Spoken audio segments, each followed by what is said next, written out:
Vous pouvez courber les têtes pour la prière. Notre Père Céleste, toi, le grand Dieu puissant, Jéhovah, qui depuis le commencement, comme un tonnerre a parlé et a dit que la lumière soit et la lumière fut. Jéhovah, envoie-nous la lumière aujourd'hui. Envoie la lumière sur la parole et sur le jour dans lequel nous vivons. Envoie la lumière, Seigneur, accorde-le. Envoie ton peuple partout dans le monde entier. Que le feu du réveil puisse jaillir sur les montagnes, sur les vallées, dans les vallées et dans le monde entier. Bénis tous et bénis chacun des prédicateurs établis par Dieu. Inspire leur vie. Seigneur, dans ce moment, des personnes reçoivent le Saint-Esprit dans le monde entier. Des personnes sont guéries dans le monde entier. Comme nous te remercions pour toutes ces bénédictions qui ont été rendues possibles par ton Fils qui mourut. Aujourd'hui, nous nous rappelons, n'est-ce pas, à ce jour de Pâques, à ce jour, à ce qui s'est passé il y a plus de 2000 années d'ici. Oh, que ton esprit puisse venir sur nous. Accorde-nous la partie du pain de la vie que nous avons besoin aujourd'hui, dont nous avons besoin aujourd'hui. Seigneur, nous sommes venus des montagnes, nous avons ici passé quelques jours ensemble. Nous sommes ici comme sous une ombre, comme à l'ombre pour nous réjouir et dans la communion avec toi et pour écouter ta parole. C'était vraiment rafraîchissant. Et encore une fois, ce soir, Seigneur, que tu puisses sauver toutes les âmes qui sont perdues et guérir les malades. Et pense aussi à la sœur qui a été guérie, qui avait un pied plus court que l'autre.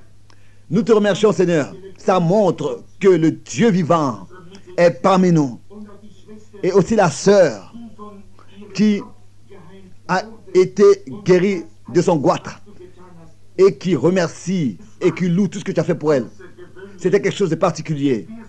Nous t'en sommes très reconnaissants. Bénis, Seigneur, bénis ta parole et que ton serviteur, tu puisses le réfugier, le cacher en toi et circoncire les lèvres et les oreilles pour parler, pour entendre. Amen. Nous voulons maintenant ouvrir les Écritures et lire un texte dans l'Écriture. Je voudrais lire deux versets. D'abord, dans Ésaïe, chapitre 53. Je vais lire à partir du premier verset jusqu'au verset 10. Et ensuite, dans Matthieu, chapitre 11, à partir du verset 25. Nous voulons lire. Qui a cru à ce qui nous était annoncé et qui a reconnu le bras de l'Éternel? Il s'est élevé devant lui comme une faible plante, comme un rejeton qui sort d'une terre déchaissée. Il n'avait ni beauté ni éclat pour attirer nos regards. Et son aspect n'avait rien pour nous plaire. Méprisé et abandonné des hommes, homme de douleur et habitué à la souffrance, semblable à celui dont on détourne le visage. Nous l'avons dédaigné, nous n'avons fait de lui aucun cas. Cependant, ce sont nos souffrances qu'il a portées. C'est de nos douleurs qu'il s'est chargé. Et nous l'avons considéré comme puni, frappé de Dieu et humilié. Mais il était blessé pour nos péchés, brisé pour nos iniquités. Le châtiment qui nous donne la paix est tombé sur lui. Et c'est par ses meurtrissures que nous sommes guéris. Nous étions tous errants comme des brebis. Chacun suivait sa propre voie. Et l'Éternel a fait retomber sur lui l'iniquité de nous tous. Il a été maltraité et opprimé et il n'a point ouvert la bouche, semblable à un agneau qu'on mène à la boucherie, à une brebis muette devant ceux qui l'attendent. Il n'a point ouvert la bouche. Il a été enlevé par l'angoisse et le châtiment. Et parmi ceux de sa génération, qui a cru qu'il était retranché de la terre des vivants et frappé pour les péchés de mon peuple? On a mis son sépulcre parmi les méchants, son tombeau avec le riche, quoiqu'il n'ait point commis de violence, et qu'il n'y ait point eu de fraude dans sa bouche. Il a plu à l'Éternel de le briser par la souffrance. Après avoir livré sa vie en sacrifice pour le péché, il fera une postérité et prolongera ses jours, et l'œuvre de l'Éternel prospérera entre ses mains. Bon, ici il parle de Jésus, ça nous le savons. Maintenant nous lisons dans Matthieu chapitre 11, à partir de versets 25 et 26. En ce temps-là, Jésus prit la parole et dit: je te loue, Père, Seigneur du ciel et de la terre, de ce que tu as caché ces choses aux sages et aux intelligents, et de ce que tu les as révélées aux enfants. Oui, Père, je te loue de ce que tu l'as voulu ainsi.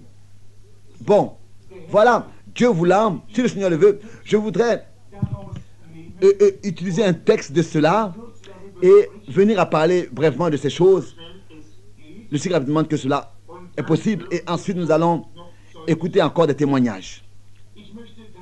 Je voudrais choisir ce sujet. Dieu se cache lui-même dans la simplicité. Vous savez que Dieu est tellement grand et il se cache lui-même dans la simplicité et se révèle de la même manière tel qu'il s'est caché. Et Dieu est si grand qu'il peut se rendre si simple. Et c'est justement ça qui le rend si grand. Beaucoup manquent de le reconnaître dans ces chemins simples dans lesquels il se cache. Nous savons que les hommes ne peuvent pas le faire. Les hommes ne peuvent pas être assez grands et en se rendant simple. Qu'est-ce qui rend Dieu si grand? C'est parce qu'il peut se révéler de manière si simple. Vous voyez, tout ce qu'on appelle grand est aux yeux de Dieu pas grand du tout. Vous voyez, quand nous lisons la parole de Dieu et que nous l'étudions, nous voyons comment est-ce que Dieu, lui, il fait les choses. Et il ne peut jamais changer son programme. Il ne peut jamais reprendre ce qu'il a dit. Moi, je peux faire quelque chose pendant cette année et penser que c'est juste.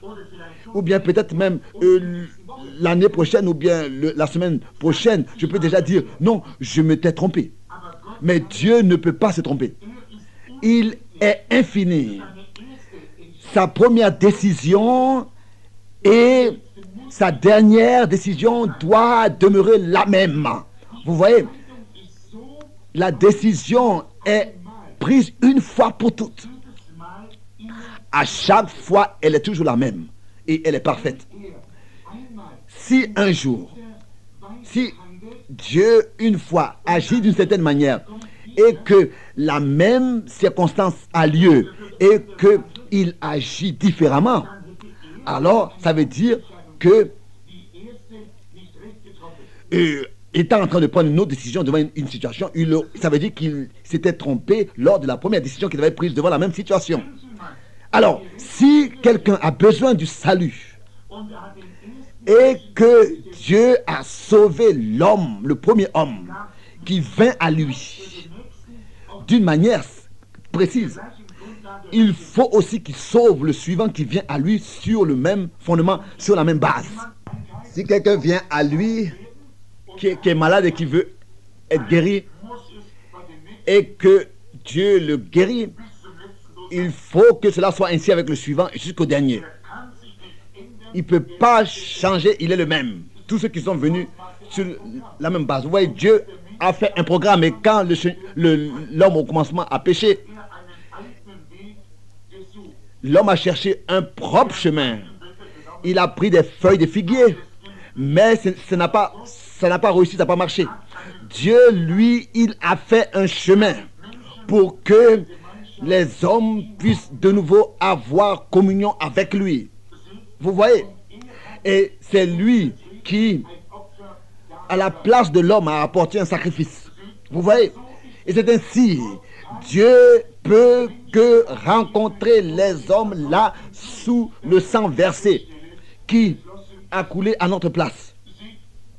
Vous voyez, nous aujourd'hui, et les dénominations, les catholiques, qu'est-ce qu'ils font? Ils vont plusieurs marches en montant, et il y a des eaux, et il y a ceci et cela qui sont vénérés et honorés. Et il y a certaines épines qui sont ici et là. Et ils disent que chaque épine devrait être celle qui était dans la main du Seigneur. Que ce soit une épine ou bien un bout de la croix, ou bien, ce n'est pas de ça qu'il s'agit. Non, Dieu, lui, il nous envoie son esprit. Pas quelque chose en mémoire, pas un objet, une épine ou même quoi que ce soit. Non, il s'agit... La mémoire qu'il nous apporte, c'est le Saint-Esprit. Il nous donne de l'expérimenter aujourd'hui comme les premiers chrétiens l'ont expérimenté. C'est ainsi qu'il a transmis ces choses à l'Église. Vous voyez? Car Jésus-Christ disait, je remets mon esprit entre tes mains. Et c'est ainsi que sur l'Église, l'Esprit a été déversé le jour de la Pentecôte. Au commencement, après que l'homme ait péché, c'est ainsi que cela montre la nature de l'homme. L'homme veut toujours se cacher devant Dieu. Et il veut toujours se faire une propre protection, une propre religion, pour se cacher derrière cela. Car le mot religion veut dire couverture, voile. Mais il y a seulement un seul endroit où Dieu rencontre l'homme, et ça, c'est sous le sang versé. Dieu a rencontré Israël seulement sous le sang versé. Aujourd'hui, nous avons essayé toutes choses, des organisations, des dénominations, l'instruction. Nous avons de la technologie scientifique. Nous avons essayé toutes sortes de choses pour apporter de l'union. Et tout cela a failli. Il n'y a seulement qu'un seul endroit où les personnes peuvent se rencontrer et avoir communion avec Dieu et les uns avec les autres. C'est sous la croix, où chacun individuellement accepte le sang de Jésus-Christ. Ça n'a pas d'importance ce que pourrait être la façon d'être de chacun. C'est là que nous devenons un. Là, en croyant à ce qui s'est passé sur la croix. Là, sur la croix, où Jésus mourut. Vous voyez, nous sommes devenus un âge scientifique.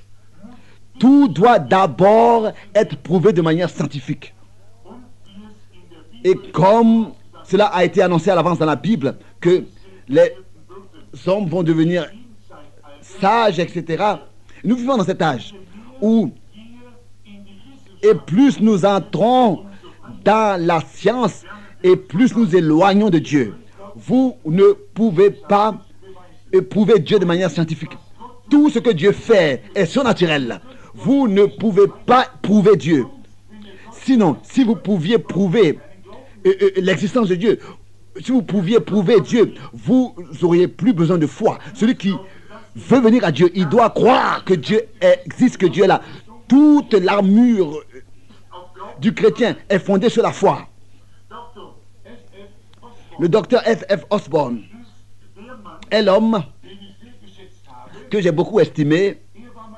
Il était mon manager il n'y a pas longtemps et il a écrit le livre « Regardez à l'invisible ». Regardant à l'invisible. Prenez l'armure de Dieu et tout ce que Dieu fait est surnaturel. L'amour, la paix, la joie, la douceur, toutes ces choses-là sont des attributs surnaturels. L'amour.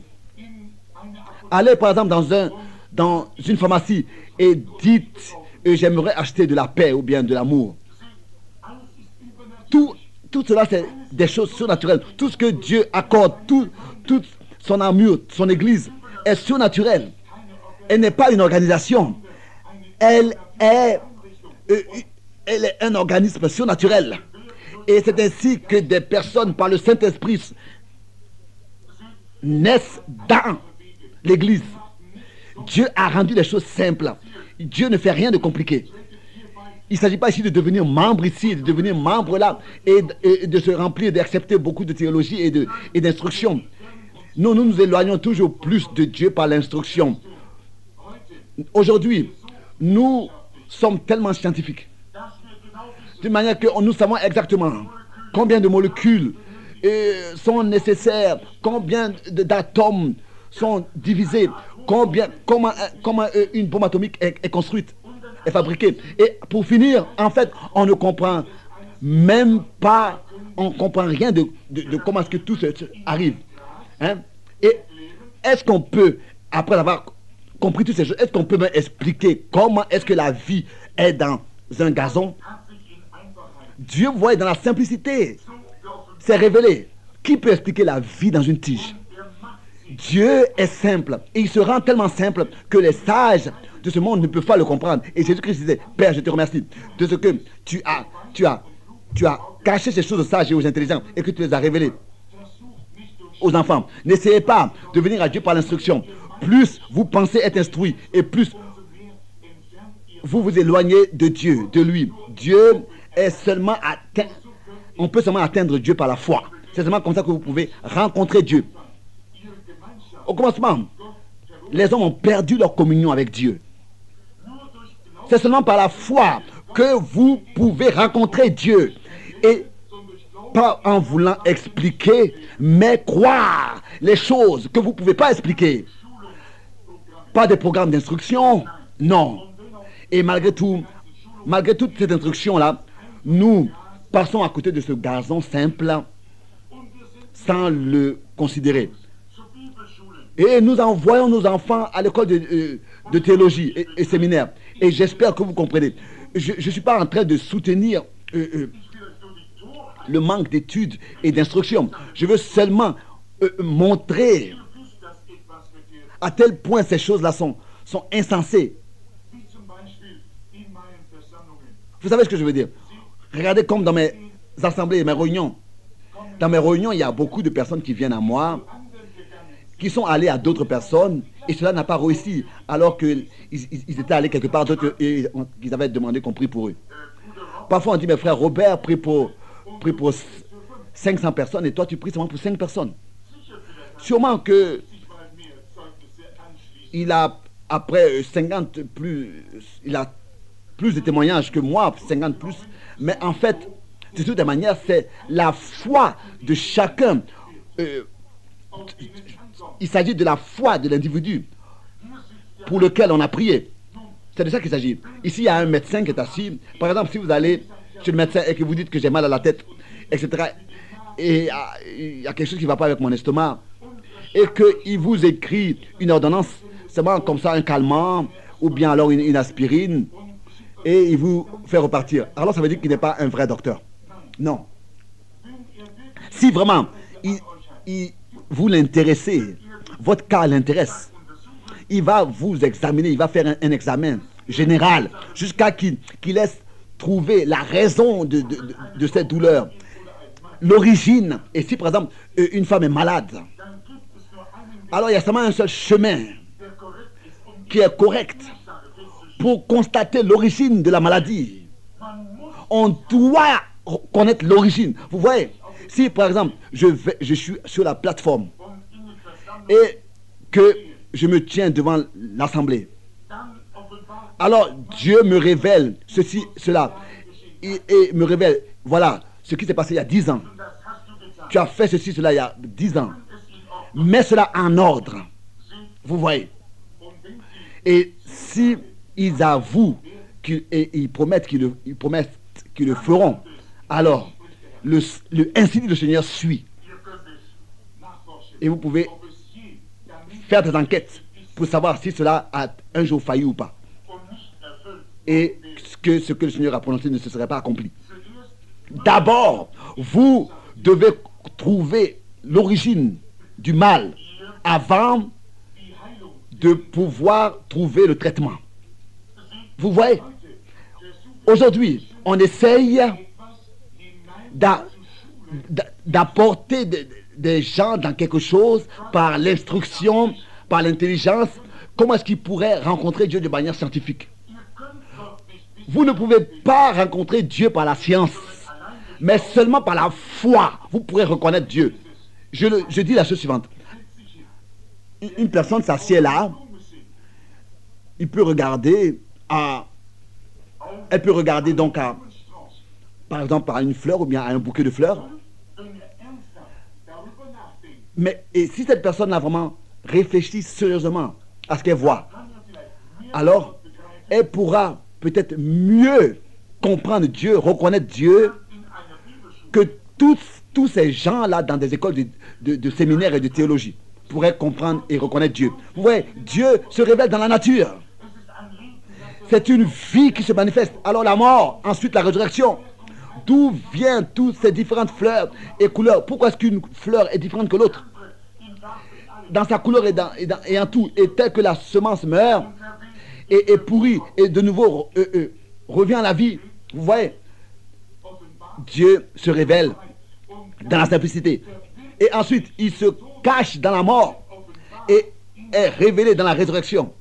Dieu caché et révélé dans la simplicité. Vous voyez, il s'agit de ce que vous regardez, de ce que vous voyez et de ce que vous croyez. Vous voyez, vous pouvez reconnaître plus de choses de Dieu par la foi que par autre chose. Et c'est ainsi que Dieu peut se rendre tellement simple, mais l'instruction ne pourra jamais comprendre Dieu.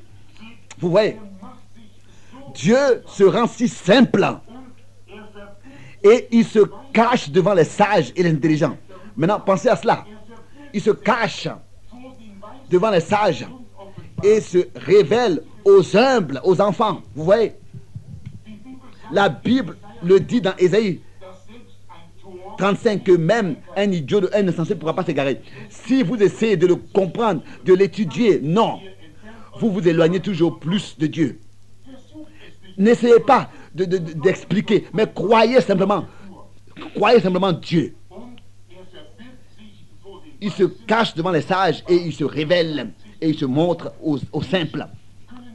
Les hommes ne peuvent pas être assez grands. Vous voyez, oh, ils pensent, je sais plus que les autres. Je connais plus que les autres. Aujourd'hui, regardez, les églises sont comme ça. Elles sont orgueilleuses. Elles sont fières. Oh, quand ils disent, notre pasteur, notre prédicateur, il a ce diplôme et ces diplômes. Il a ces études et ces études. Qu'est-ce que cela signifie? Même s'il avait tous les diplômes qui existent. Et il avait des grades académiques qu'on pourrait avoir. Cela ne signifie rien du tout. Et ici, ce n'est pas un endroit où on peut raconter des blagues. Mais cela n'a rien à voir à faire avec une blague. Non, vous reconnaissez, cela n'a rien à voir à faire, non, vous reconnaissez Dieu seulement par la foi. Cela a été prouvé. Alors que Jésus vint sur la terre, vous voyez, les hommes les plus saints qui étaient là,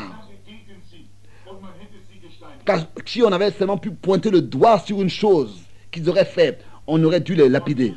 Et Jésus disait, votre père est le diable et vous faites ses œuvres. Qui aurait pu pointer du doigt ces gens? Personne. Aujourd'hui, la cigarette fumée, l'idolâtrie, tout est désigné comme péché. L'adultère, l'immoralité, tout cela. Ce n'est même pas le péché de quoi il s'agit. Non. Ce sont seulement des attributs du péché. Il n'y a seulement qu'un seul péché. C'est l'incrédulité. C'est de ne pas croire. Celui qui ne croit pas est déjà condamné. Celui qui ne peut pas croire que ce livre est la parole de Dieu, il est déjà condamné. Jésus-Christ disait autrefois, qui peut me convaincre d'un péché? Est-ce que tout ce qui a été annoncé à l'avance de moi n'a pas... ce qui est écrit de moi, ce n'est pas accompli. Est-ce que je n'ai pas exactement fait ce que l'Écriture dit? Sondez les Écritures, car vous pensez avoir en elles la vie éternelle. Et ce sont elles qui rendent témoignage de moi. Qui peut me convaincre d'un péché? Oh, ils ont fait ceci, cela, ils avaient des œuvres, ils ont tenu ils ont vécu selon leur doctrine, selon leur façon de voir. Dieu, mais Jésus ne les a-t-il pas mis de côté et n'a pas dit, vous êtes tous du diable? Dans Jean 8, ils avaient des œuvres, ils étaient d'apparence pieux. Est-ce qu'ils ne feraient pas la même chose aujourd'hui s'ils regardaient dans les églises? Bien sûr. Par des doctrines, nous nous sommes liés Et nous sommes dans le même désordre qu'ils étaient autrefois. Et quand Dieu se révèle dans la simplicité, ils ne le reconnaissent pas. Oh, comment est-ce qu'ils pensent en fait? Ils sont dans un désordre. Et ils pensent que si ce que Dieu fait ne vient pas comme eux ils le pensent, alors ça veut dire que cela ne vient pas de Dieu, cela n'est pas en ordre. C'est peut-être raison qu'il y a tous ces problèmes. Pensez à cela. Le chemin pour aller en haut va vers le bas. Celui qui s'élève va être abaissé. Qu'est-ce que c'est? En haut ou bien en bas? Est-ce que le pôle nord est en haut, le sud pôle, le pôle sud? Vous dites là, vous dites l'étoile du matin, l'étoile du soir, mais c'est la même étoile, bien sûr. Car la même étoile qui a brillé le soir avait déjà brillé le matin. Vous voyez? Ce n'est même pas compliqué. Non, c'est simplement de croire Dieu. Vous voyez le chemin pour aller vers le haut et d'aller vers le bas. Nous devons croire Dieu et le prendre à sa parole. Le chemin pour aller vers le haut, c'est d'être humble, d'être petit. Non, nous ne devons pas essayer d'expliquer Dieu, de sonder Dieu, de fonder Dieu. L'Esprit de Dieu va accompagner chaque parole d'un amen. Chaque parole de Dieu d'un amen. Car c'est le Saint-Esprit qui a écrit la parole. Et si le Saint-Esprit est en vous, lui qui a écrit la parole, comment est-ce qu'il peut dire, ça c'était autrefois seulement, mais aujourd'hui ce n'est plus valable. Comment est-ce qu'il peut être écrit, par exemple, que Jésus-Christ est le même hier, aujourd'hui et éternellement, et que vous pourrez dire, oui, peut-être que cela va s'accomplir une fois. Non, les gens font toujours la même erreur. Ils honorent Dieu pour ce qu'il a fait et ils regardent à ce qu'il va faire et ils ne prennent pas part à ce qu'il fait maintenant, dans le présent. C'est la même chose avec les hommes. Vous devez sortir de cet esprit, de cette pensée humaine, de cette façon de penser humaine, et vous devez recevoir les sentiments, les pensées du Christ. Dieu agit toujours dans l'humilité, pas dans quelque chose de grand, par des connaissances et par une instruction théologique. Dieu se révèle de manière simple. Ce sont les hommes qui rendent des choses compliquées. Mais Dieu, lui, il est tellement grand et il se révèle de manière très simple.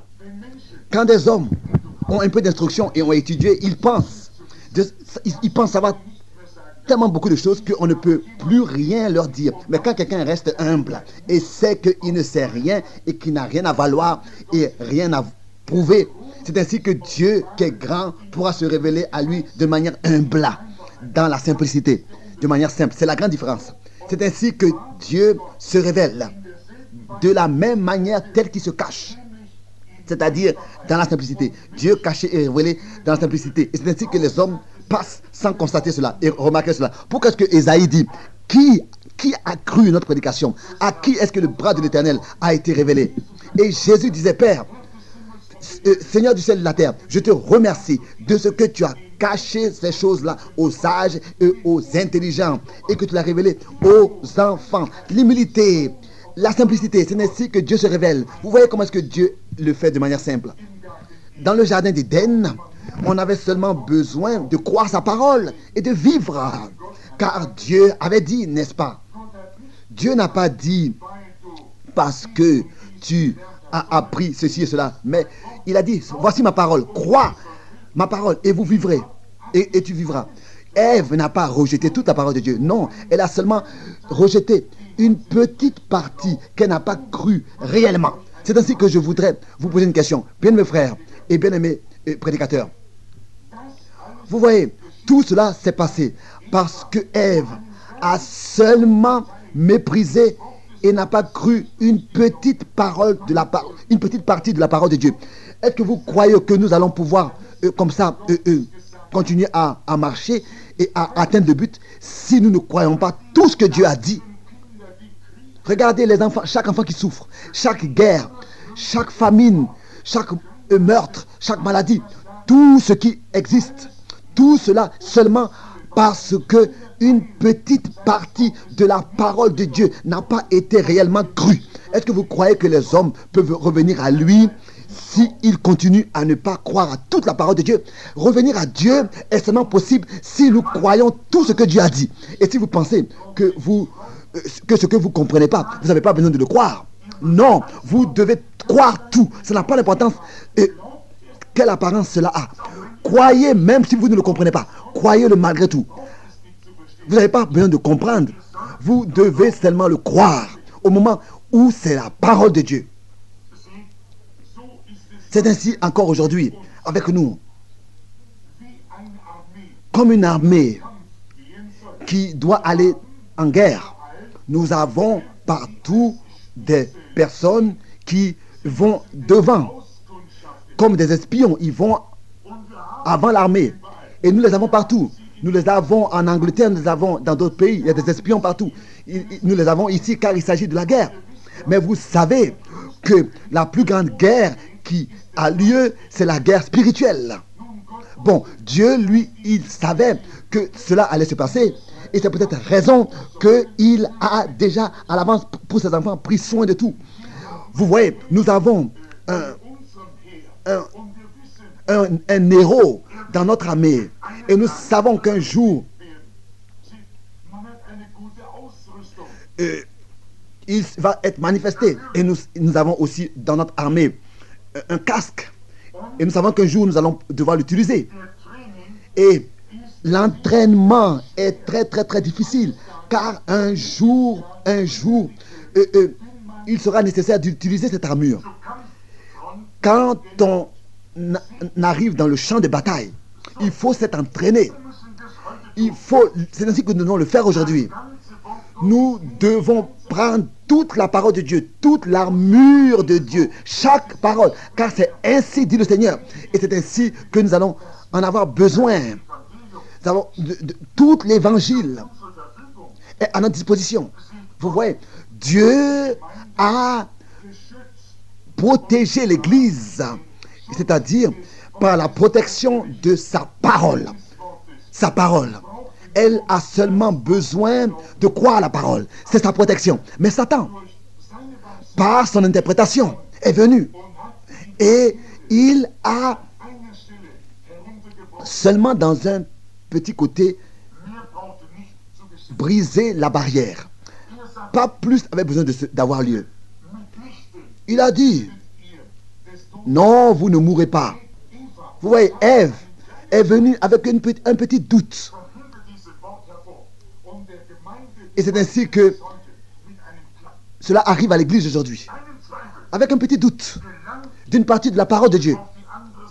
Déjà, vous allez de l'autre côté de la barrière. Vous sortez de la protection.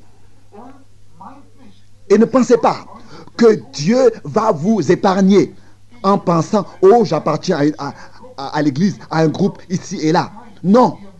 Vous devez croire chaque parole de Dieu et la mettre en pratique. Ça, c'est le seul chemin. Ça, c'est le programme de Dieu au commencement. Ça, c'est le programme de Dieu encore par toutes les différents âges et les générations. Ça, c'est le programme de Dieu aujourd'hui. L'Église doit rester dans la parole de Dieu en croyant sans rien retrancher, sans rien ajouter à la parole de Dieu originale, sans interprétation. C'est sa protection. Vous voyez, l'Église doit rester protégé, caché dans la parole de Dieu originale. C'est seulement comme ça que vous êtes sûr. Noé de son temps, nous avons eu ce matin déjà à parler de cela. C'était un âge intellectuel. Les hommes étaient intelligents et sages. Et Dieu est descendu pour sauver les élus. Croyez-vous que Dieu a une église élue? Bien sûr, il a. Et Dieu vint pour sauver les élus. Les autres sont seulement des gens qui suivent. Car le nom des élus seuls sont écrits, les noms sont écrits déjà dans le livre de l'agneau immolé avant la fondation du monde. Avant la fondation du monde. Et la Bible dit que à la fin, tous seront séduits, tous seront séduits en dehors de ceux, donc sauf à excepter ceux qui ont leur nom écrit dans le livre de l'agneau immolé avant la fondation du monde. Apocalypse 13. Seulement les élus, sinon tous seront séduits. Nos noms ont été écrits avant que l'agneau soit immolé. Vous voyez? Mais le Saint-Esprit était seulement avec ceux qui avaient accepté réellement la parole. Mais Satan, il a essayé et ça lui a réussi à éloigner les hommes des Écritures, de la parole de Dieu, par des interprétations. C'était toujours la même chose. Si vous pouviez le voir, que le problème était constitué là. Si il réussit à vous faire sortir de la parole de Dieu originale, alors il vous a déjà à sa soumission, à faire sa volonté, soumis à lui, dans son piège. Croyez seulement la parole de Dieu pour vivre. Pour Ève, ça avait suffi de seulement accepter un peu de la sagesse du monde. Ça avait suffi. Aujourd'hui, on dit le docteur tel et tel, un théologien va parler.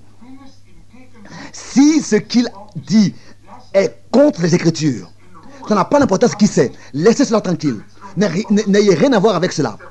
Que ce soit même le pape à Rome, la hiérarchie, ou bien un archevêque de Canterbury, ou bien qui que ce soit. La parole de Dieu seule est la vérité. Tout le reste c'est du mensonge. Vous voyez? Vivez par la parole de Dieu. Si Dieu a donné une promesse, il faut qu'il l'accomplisse. Si il ne l'accomplit pas, ça veut dire qu'il n'est pas Dieu. Et Dieu ne va pas prendre un instrument de mesure quelconque pour juger le monde. Il ne peut pas juger le monde selon l'Église catholique. Il y a plus de 900 différents groupes et églises et communautés et religions. Les baptistes et les méthodistes et tous disent oui, nous avons la vérité. Non, la parole seule est la vérité. Celui qui ôte une parole, retranche ou bien en ajoute une, sa partie sera ôtée du livre de la vie, de l'arbre de la vie. Apocalypse 22. Dieu va juger les hommes selon sa parole, avec sa parole, par sa parole. Dans ce grand temps de Noé, Dieu avait envoyé un message. Il n'a pas envoyé un ange, il a envoyé un fermier. Un fermier avec un message simple. Est-ce que vous pensez qu'ils ont accepté le message de Noé? Non, c'était trop simple. Il était trop simple. Si ce n'était pas simple, il aurait accepté.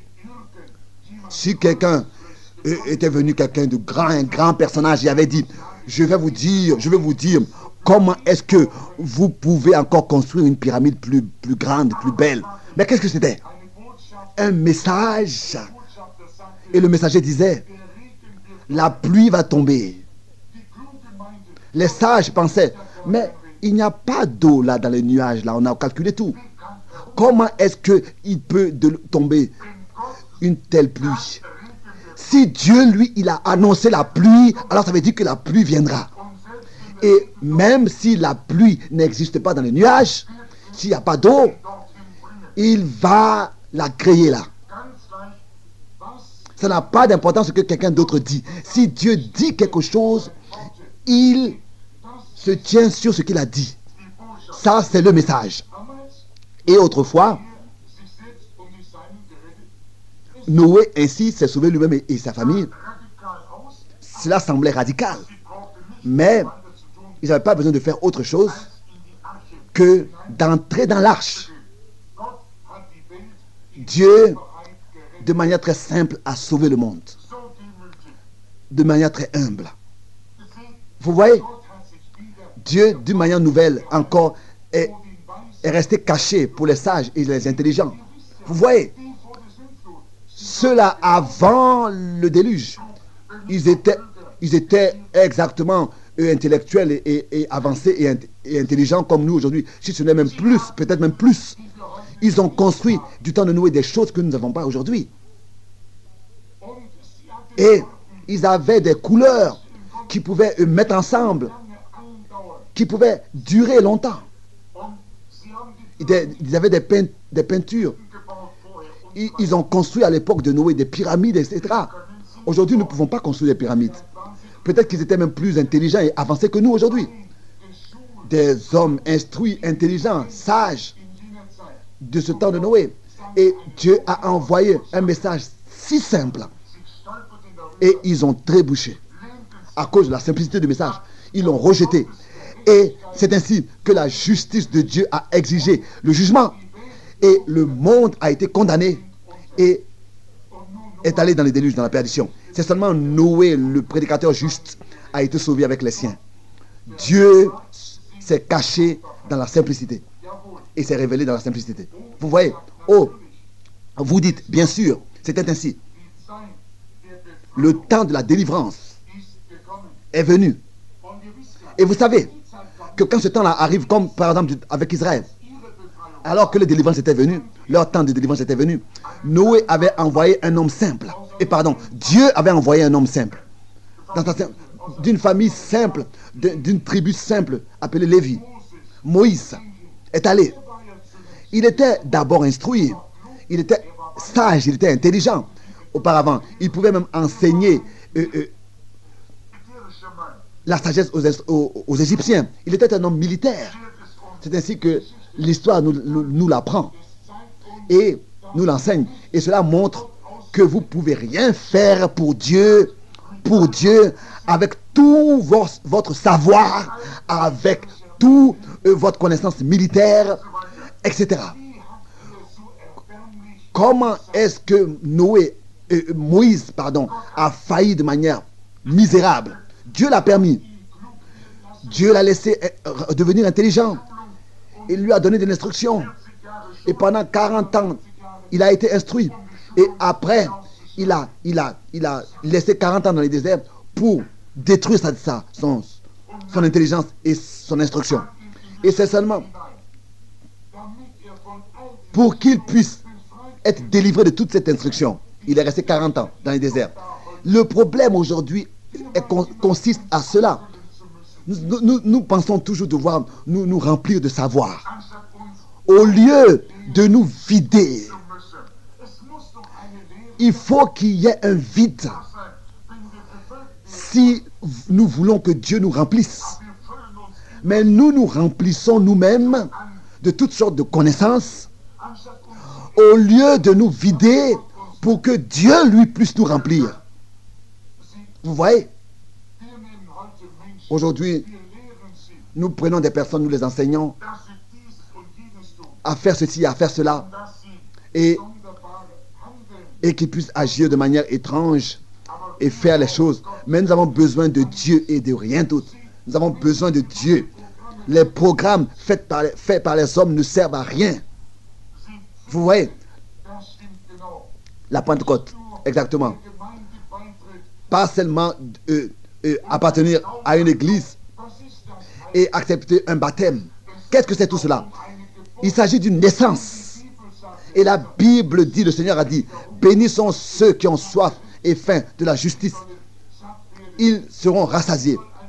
Pourquoi est-ce qu'un homme doit avoir faim? Pourquoi est-ce que les femmes vont dans la rue avec des habits immoraux? Elles essayent de répondre à une faim. Elles ont faim de quoi? Vous voyez? Ils ont été créés pour avoir faim. Elles ont été créées pour avoir faim. Mais comment est-ce que vous osez répondre à cette faim sainte par quelque chose d'autre? Dieu, lui, il vous a fait pour avoir faim de lui. Pourquoi est-ce que vous essayez de répondre à cette faim avec les choses du monde? Par les choses du monde. Vous n'avez pas le droit de le faire. Comment est-ce que vous osez le faire? Par des jeux de bingo et par d'autres choses que vous avez même dans l'église. Et vous essayez toutes sortes de choses pour recevoir de l'argent, pour que vous puissiez payer votre pasteur. Comment est-ce que vous pouvez intencher cette soif sainte avec autre chose? Autrefois, dans la chambre haute, la faim et la soif a été intenchée par le Saint-Esprit qui est venu. Vous ne pouvez pas, vous n'avez pas le droit de répondre à cette faim que Dieu a mis en vous par autre chose. Vous voulez comme ça introduire l'instruction. Vous voulez un pasteur intellectuel, pas un pasteur qui est rempli du Saint-Esprit, mais qui est instruit et qui peut vous montrer et vous prouver où est-ce qu'il a reçu ses diplômes, etc. une certaine personnalité. C'est ce que vous voulez. D'où est venu Jean-Baptiste? D'où est venu Jésus? Qui est allé à l'école? Qui était avec? Qu'est-ce que c'était avec lui? Jean a apparu. Il sortait du désert. Son père était un sacrificateur, le père de Jean-Baptiste. Et son père avait une instruction. Mais qu'est-ce qui s'était passé avec Jean? Jean, on ne sait même pas s'il était même allé à l'école. À 9 ans. C'est ainsi que l'histoire le raconte, il est allé dans le désert. Pourquoi est-ce qu'il n'a pas suivi les traces de son père? Vous voyez? Vous savez ce qui s'est passé autrefois. Aujourd'hui, il est dit, oh, le frère tel et tel. Oh, il faut l'écouter. Non, Jean a apparu. Il lui a été dit, celui sur qui tu verras l'esprit descendre et rester, c'est lui qui baptise d'esprit et de feu. Bien sûr. Vous voyez? Il fallait qu'il ait la puissance de Dieu. Pas l'instruction. Bien sûr. Si vous êtes instruit et que vous recevez aussi la puissance de Dieu, c'est bien. Mais si vous avez seulement que de l'instruction, du savoir, sans la puissance de Dieu, alors cela ne suffit pas. Vous voyez? 40 ans, il a été instruit. Et il savait que il devait délivrer les enfants d'Israël. Et il a frappé l'Égyptien. Et pensait, maintenant, mes frères reconnaîtront que Dieu m'a envoyé. Et il a, d'une manière misérable, failli dans son entreprise. Ses frères l'ont pas reconnu. Mais ensuite, les 5 minutes qu'il a passées devant ce buisson ardent lui ont plus donné que ces 40 ans d'instruction auparavant en Égypte. Vous voyez, Dieu, vous pouvez que le comprendre dans l'humilité et le suivre dans la simplicité. Qu'est-ce qui se serait passé si Moïse avait dit, oh, j'ai une bonne instruction, je suis instruit, je vais aller constater, voir ce que c'est comme feu, je vais prendre les feuilles, je vais les envoyer dans un laboratoire et je vais les laisser examiner. Non. Moïse a ôté ses sandales. Il s'est mis à genoux dans la crainte et il a parlé à celui qui était dans le feu, dans le buisson ardent. Et Moïse a reçu la réponse. Vous voyez, parlez avec lui. Il vous répondra. C'est ainsi que cela doit être. Car celui qui frappe, il lui sera ouvert. Celui qui demande, il lui sera accordé. Et celui qui cherche, il trouvera. C'est ainsi que c'est si simple. Vous voyez, si vous voulez vraiment trouver Dieu, vous allez devoir vous comporter de manière étrange. Pour les autres, bien sûr. Vous savez, Moïse s'est enfui alors qu'il était allé de lui-même la première fois. Et qu'il avait frappé l'Égyptien. C'est ainsi qu'il s'est marié. Et il a attendu jusqu'à que le Seigneur ait trouvé le temps adéquat pour l'envoyer. Et c'est ainsi que Séphora est allée avec lui. Elle a laissé préparer l'ânesse. Et déjà cela a commencé. Et subitement, on aurait pu poser la question, mais Moïse, où vas-tu? Il a dit, mais je vais en Égypte pour exécuter tout l'ordre du Seigneur. L'invasion d'un homme unique. Comment est-ce que tu pourras savoir que cela te réussira? Dieu l'a dit. Cela me suffit. Dieu l'a dit ainsi. Mais tu as 80 ans. Pourquoi est-ce que tu n'es pas allé exécuter cet ordre alors que tu avais 40 ans? Autrefois, ça aurait été mieux. Tu étais jeune. Tu étais plus jeune. Mais maintenant, tu as 80. Non, maintenant, c'est le temps de Dieu. Ça n'a pas d'importance. Et même si tu ressemblais à un vétéran dans une vieille église, cela n'a aucune importance. Ce qui est important, c'est que Dieu t'ait appelé réellement et que en son nom tu peux aller, c'est-à-dire dans sa volonté, et qu'il peut être avec toi. Vous voyez, cette apparition de la présence de Dieu a signifié à Moïse plus, car c'était la manifestation de la puissance de Dieu, du Dieu Tout-Puissant. Et c'est ainsi qu'il est allé exécuter l'ordre. Donc, il ne s'agit pas de votre intelligence, mais de la manière avec laquelle vous pouvez devenir simple, pour que Dieu puisse se révéler à vous et faire quelque chose avec vous. Pas l'intelligence et la sagesse. Cela même peut venir du diable. Qui sont les enfants de Caïn? Ce sont les enfants du diable. Qu'est-ce qui s'est passé avec eux? Tous étaient des gens instruits, des scientifiques, etc. Et qui étaient les enfants de Zeth? Des gens simples, des fermiers, des bergers, etc.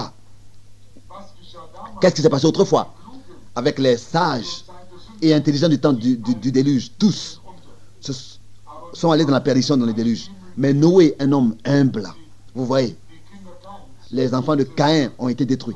Aujourd'hui, les sages, les intelligents, c'est ainsi que Satan, dans le jardin d'Éden, a séduit Ève.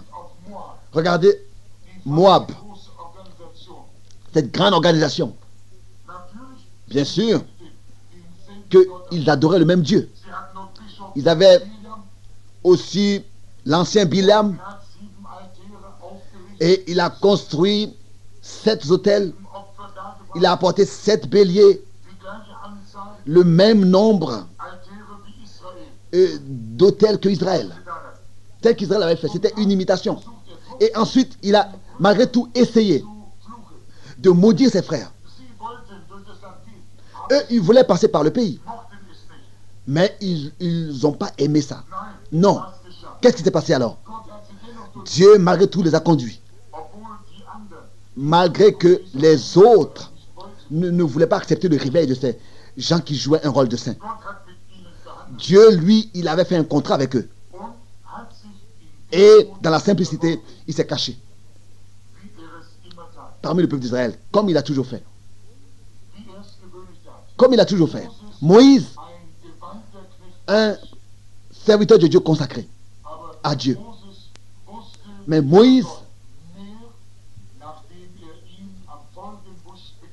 avait connu Dieu plus après qu'il l'ait rencontré dans le buisson ardent que dans toutes ces années auparavant. Vous voyez, qu'est-ce que c'était avec Akab et dans les autres temps?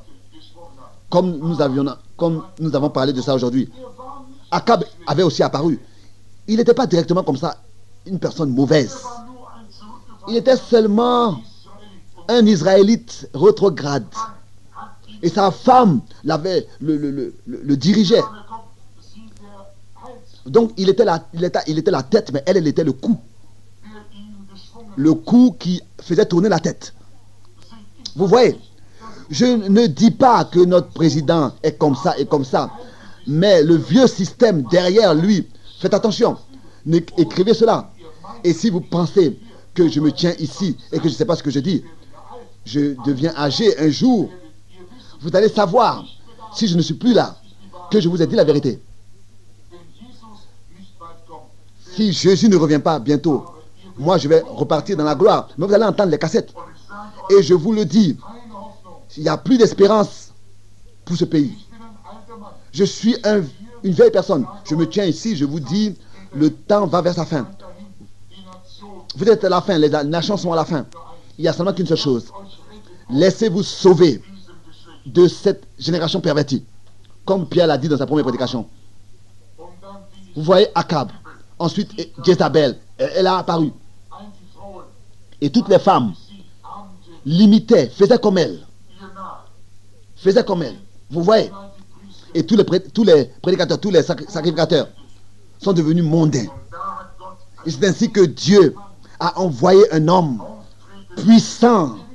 Nous ne savons pas qui était son père, qui était sa mère. Il est venu il est sorti de rien du tout. Qui était son père? Qui était sa mère? Il n'a rien dit de tout cela. Un homme du désert. On ne sait même pas s'il était allé à l'école.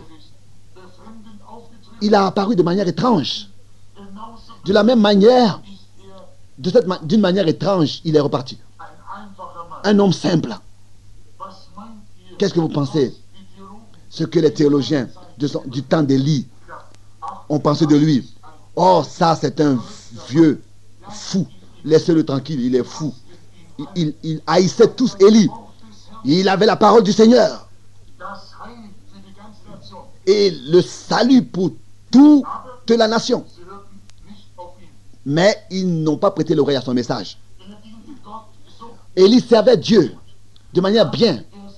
D'une manière que le même esprit est venu sur Élisée. Et aussi plus tard sur Jean-Baptiste. Et de nouveau dans les derniers jours. De la même manière simple, il se tenait là et il le disait en face la vérité. Après, le Seigneur a utilisé Élisée. Ensuite, il a utilisé Jean-Baptiste. Et maintenant, il faut que le cœur des enfants retourne au Père. Retourne au Père. Le même esprit. Pas la sagesse, pas l'intelligence. Élie n'était pas un homme instruit, un docteur, un enseignant. Il n'était pas une personnalité particulière. Nous ne savons même pas d'où il vient. Mais il croyait Dieu simplement. C'est de ça qu'il s'agit. Ça, ce sont ceux dans lesquels Dieu peut se cacher, rester caché. Pouvez-vous vous imaginer un homme comme Moïse, un homme ordinaire, qu'il ait fait ce qu'il a fait. Vous voyez? Et Élie, un homme chauve, avec une longue barbe, il a apparu. Et là-bas, les sacrificateurs se tenaient. Et tous ses collègues dans le séminaire, ils auraient pu, n'est-ce pas, tous ces gens dans les séminaires, ils auraient pu être plus adéquats pour cette œuvre. Mais Dieu est passé à côté de tous ces hommes-là sans les appeler. Vous voyez? Il ne les a pas pris, il est passé devant tous. Et il est venu et il s'est révélé dans la simplicité. Et il agit aussi dans la simplicité. Pour que tous puissent se comprendre. C'est pour cette raison qu'il est si grand. Parce qu'il peut se rendre si simple. Oh, le monde était plein de grands docteurs. Mais il est passé à côté de tous ces gens. Et il s'est pris les plus simples. Pensez à cela. Et cette sorte-là vivait aussi dans cet âge. Et l'esprit dans lequel il a apparu était trop simple pour leurs instructions, pour leurs séminaires. Ils se sont déjà fabriqué un système. Ils se sont déjà imaginé comment est-ce que les choses seront. Et ils étaient instruits. Et ils l'ont pas vu. Ils sont passés sans en prendre part. Ils l'ont méprisé et blasphémé. Et il est dit, n'est-ce pas, que les insensés marchent avec des sabots là où les anges n'osent même pas mettre à point de pied. Vous voyez? Et ils ont présenté l'œuvre de Dieu comme venant du diable. Et Jésus a dit que c'est du blasphème. Je vous pardonne, celui qui a blasphémé contre le Fils de l'homme, mais celui qui blasphème contre le Saint-Esprit ne sera pas pardonné. Nous allons avec des sabots, ils vont avec des sabots et ils marchent là où les anges n'osent même pas mettre à point de pied. Nous en Amérique, nous sommes devenus trop instruits. Nous nous sommes éloignés de Dieu par l'instruction.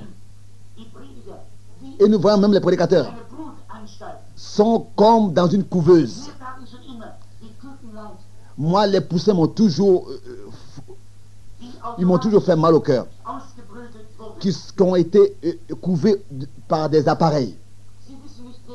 Ils ne savent même pas qui est leur mère. Et ils n'ont pas de maison réelle et de demeure. C'est seulement des appareils, des couveuses. Vous avez la forme de la piété et vous en reniez la force de la puissance de la parole de Dieu. Vous connaissez ni les Écritures et ni la puissance de Dieu. Et vous ne connaissez pas l'expérience qu'avait eu première église, l'effusion du Saint-Esprit. Vous dites que c'était seulement le jour de la Pentecôte. Non. Jésus-Christ dit, allez dans le monde entier. Ces signes accompagneront ceux qui auront cru jusqu'à la fin du monde. Oui, vous voyez, moi je vous montre où est-ce qu'il a accordé à l'église la puissance d'en haut. Et vous montrez-moi quand est-ce qu'il a ôté cette puissance d'en haut à l'église. Et montrez-moi où est-ce que cette promesse n'est plus valable.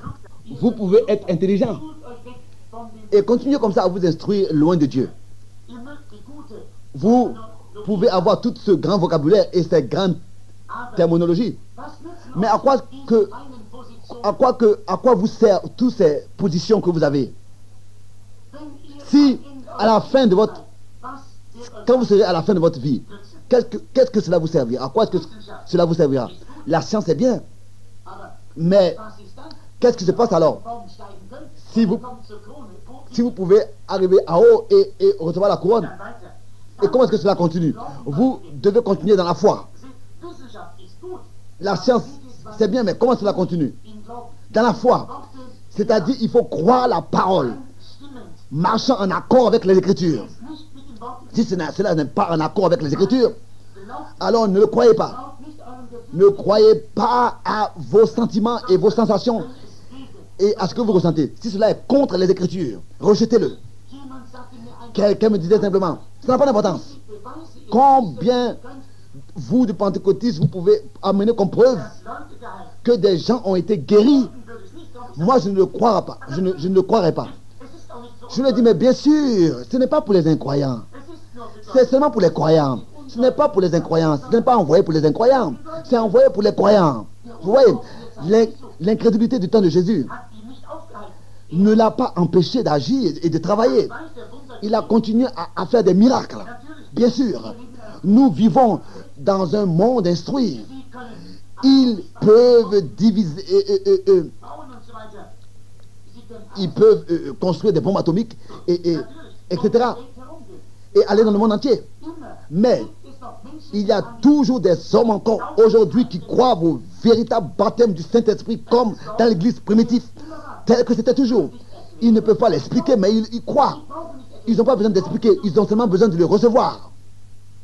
Amen. Amen veut dire ainsi soit-il.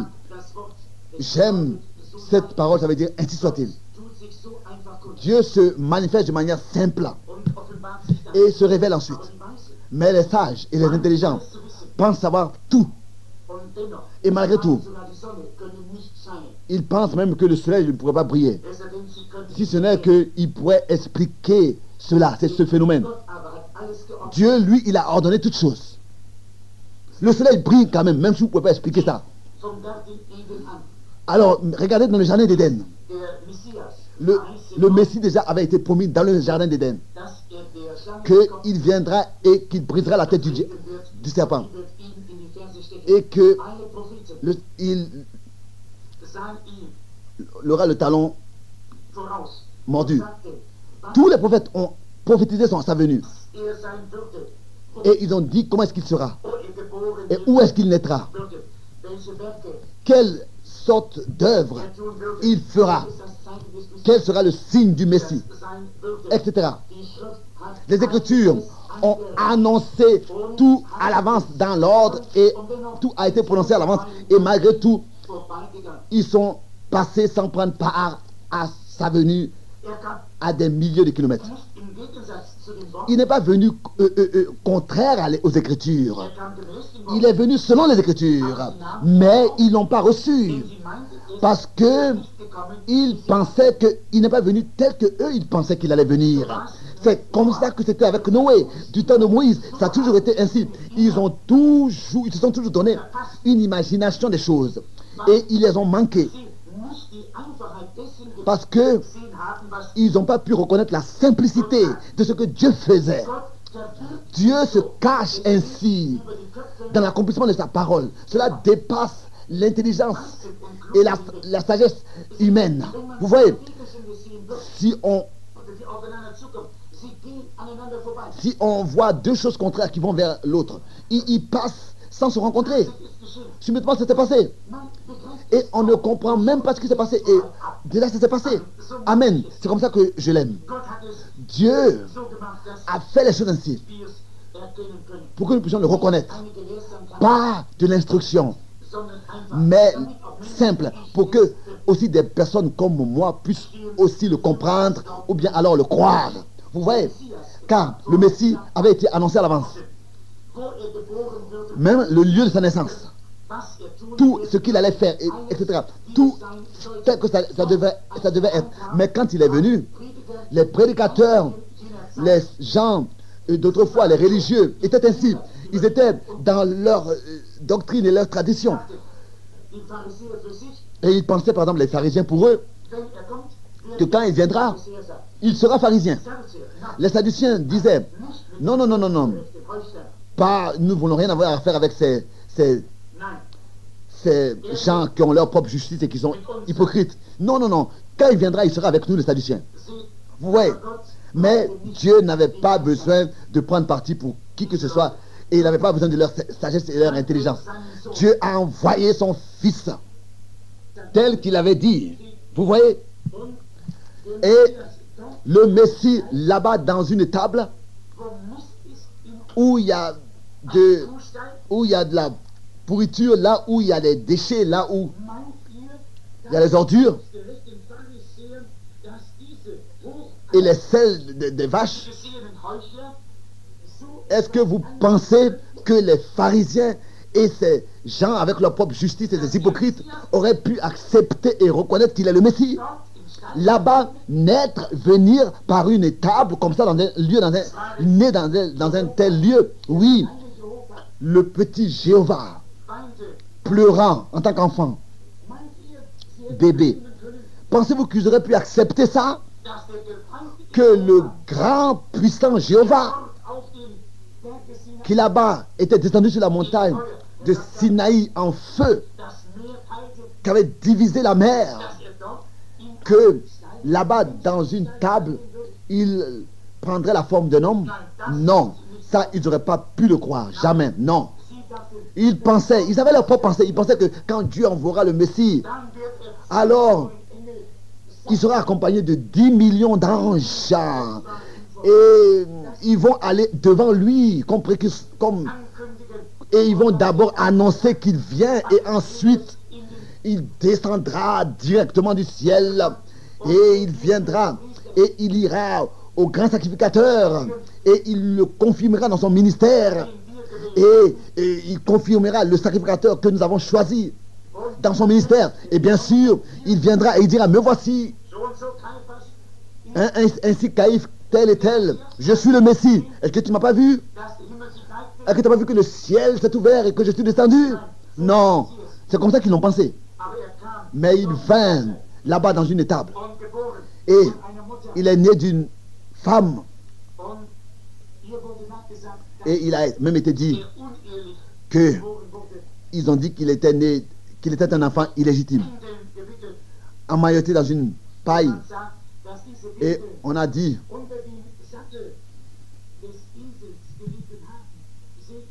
que emmailloté dans une paille comme ça.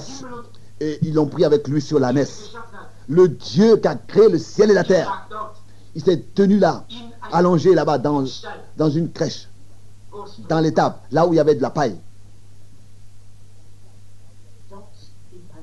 Là, dans une étable où il y avait de la paille, c'est ainsi que le créateur du ciel et de la terre s'est créé un corps et est devenu le plus petit. Le plus grand est devenu le plus petit. Ça, c'est notre Dieu. Il s'est abaissé. Un homme ne peut jamais le faire. Quand un homme, dans une église, commence à avoir une position, alors déjà, il est fier, d'une certaine manière, et vous ne pouvez plus rien faire avec lui. Mais Dieu, lui, peut se rendre si petit. Il est si grand.